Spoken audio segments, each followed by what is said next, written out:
How to create an Instacart account. So if you want to create an Instacart account, then first of all you have to open up a browser, any browser that you are comfortable with. I'm here with Google Chrome browser. And now on the search bar you have to search for Instacart.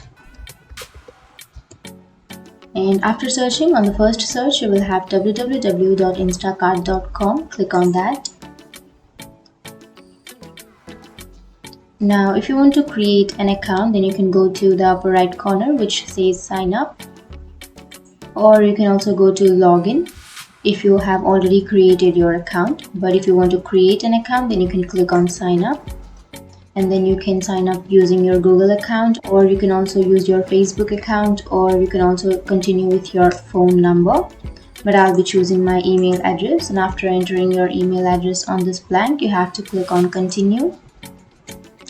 And now you have to create a password. So the password must contain at least 8 characters. So make sure to enter a strong password. And after creating your password, you have to click on continue.